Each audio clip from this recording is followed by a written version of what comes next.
ईद में गले मिलना कैसा है? ईद की नमाज के बाद गले मिलने का सुन्नत तरीका क्या है? क्या एक बार मिलना है या 3 बार? अफजल राजा, ईद के दिन गले मिलना सुन्नत से साबित नहीं है। इस रस्म को तर्क कर देना चाहिए। इसकी वजह से बहुत टेंशन होने लगी है। ईद मनाना मुश्किल हो जाता है। बंदा निकला और बहुत हजारों का मजमा आगे खड़ा हुआ है, इमाम साहब से ईद मिलेंगे, तो इमाम साहब दुनिया में किसी से मिलने के लायक नहीं रहते। तो इसलिए जो चीज़ शरीयत में नहीं है उसका इजाफा नहीं करना चाहिए। बस मुसाफा कर लें, ईद मुबारक कह दें, दुआएं दे दें और पतली गली से निकल लें। मैंने तो देखा है लोग रास्ते बदल रहे होते हैं और बाज लोग तो 3-3 दफा गले मिल रहे होते हैं। वो तो बहुत ही टेंशन में होते हैं। अब आप गली में जा रहे हो, आगे से 10 आदमी आ रहे हैं, ओ भाई आदमी कहते हैं हर एक से 3-3 दफा मिलो, तो 10 को 3 से जरा 30 दफा, तो 30 दफा जब आप उससे गले मिले, फिर आगे 5 आदमी आ रहे हैं, तो 5 या 15 वो हो गए, फिर तो थोड़े यानी एक इतनी टेंशन होती है। आदमी कहता है यार मैं अगर गला घर में रख के आता या उसकी ईद मिलने के लिए कोई अलग से गला बनवा लेता तो ज्यादा अच्छा होता। तो जो शरीयत में नहीं है वो ना करें, अपने ऊपर खामखा की पाबंदियां ना लगवाएं।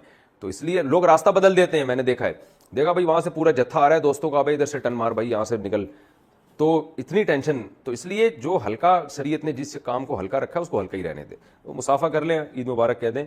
वो भी मुसाफा भी जब करें जब आमना सामना हो जाए। नहीं होता तो स्पेशल वो ईद के लिए मुसाफा करने बंदे के पास जा रहे, ये भी ठीक नहीं। बस अपने करीबी रिश्तेदारों से मिल लिया करें। अच्छा भाई, औरत घर पर ईद की नमाज क्या पढ़ सकती है? क्या औरत घर पर ईद की नमाज पढ़नी चाहिए? अगर हाँ तो इसका क्या तरीका है? तहजीब अनवर, उत्तर प्रदेश। नहीं जी, औरत ईद की नमाज घर पे नहीं पढ़ सकती। ईद की नमाज अगर पढ़नी हो तो ईदगाह में जहां भी जमात हो रही है वहां शिरकत करना जरूरी है।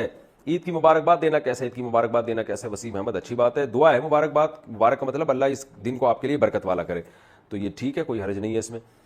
अच्छा भाई, पूरी दुनिया में एक दिन रमजान और ईद हो सकती है। चांद के इख्तलाफ मताले का कहाँ तक एतबार? एक दोस्त से ये एतराज करते हैं कि पूरी दुनिया में कहीं भी चांद नजर आ जाए तो सब ममालिक के मुसलमानों को रोजा वगैरह रखना चाहिए वगैरह वगैरह। मोहम्मद फहद नवाज, डेरा इस्माइल खान से, वो जब रखना चाहिए जब पूरी दुनिया में एक खिलाफत हो और वो खलीफा ने कहीं से भी गवाही लेकर पूरी दुनिया पे नाफिज कर दी, तो फिर है कि फिर पूरी दुनिया में एक टाइम पे रमजान शुरू होगा और एक टाइम पे ईद होगी। लेकिन अगर पूरी दुनिया में हुकूमतें अलग अलग हैं तो एक हुकूमत दूसरे हुक्म के फैसले की शरन पाबंद नहीं है इंतजामी चीज़ों में, तो उसमें फिर वो फैसला कर सकती है कि भाई हम अपनी कमेटी को तरजीह देंगे, यहाँ के निज़ाम को तरजीह देंगे। लेकिन अगर गवर्नमेंट फैसला कर लेती है कि हमने, या सारे इस्लामी मुल्क मिल के फैसला कर लेते हैं कि हमने इस मामले में एक कंट्री को अथॉरिटी दे दी है, वो जब फैसला करेगा तो हम सब पे नाफिज होगा, तो फिर सब पे नाफिज हो जाएगा। जैसे आज अगर सारी दुनिया के इस्लामी ममालिक मिल जाएं और वो फैसला करें तमाम मुल्कों के सरबराह के भाई सऊदी हुकूमत जिस दिन रोजे का ऐलान करेगी तो वो ऐलान हमारे लिए भी होगा और हम उसको नाफिजुल अमल समझेंगे, और सऊदी हुकूमत जिस दिन ईद का ऐलान करेगी तो हम शरन हम पर भी हुज्जत होगा। तो अगर सारे मुल्कों के कंट्रीज ये फैसला कर लें तो फिर पूरी दुनिया में एक ईद हो जाएगी और एक रमजान हो जाएगा और बहुत अच्छा हो जाएगा। लेकिन जब तक गवर्नमेंट ये फैसला नहीं करती तो अपने तौर पर किसी के लिए ये शरन जायज़ नहीं है कि वो अपनी कंट्री में 1.5 इंच की अलग मस्जिद बनाए और वो कह के नहीं जी मैं किसी और कंट्री के हिसाब से चलूंगा या किसी और मुल्क की गवाही के हिसाब से चलूंगा, ये शरन जायज़ नहीं है। फौतगी वाले घर में पहली ईद कैसे मनाएं? जिसके घर मैयत हो और पहली ईद आ जाए तो क्या हुक्म है? यानी क्या रिश्तेदारों का ईद में ताज़ियत के लिए आना, रोना धोना और इस तरह फैमिली वालों का नए कपड़े ना बनाना, ये क्या हुक्म है? नहीं, ये जायज़ नहीं है। उनके लिए भी ईद ऐसे ही है जैसे दूसरों के लिए। हाँ, ये एक अलग बात है कि उनको गम होता है और ईद के दिन अगर उनके आंसू निकल जाएं अपने प्यारों को याद करके, अपने मरहूमीन को याद करके, तो इसमें कोई गुनाह नहीं है क्योंकि ये गैर इख्तियारी चीज़ है।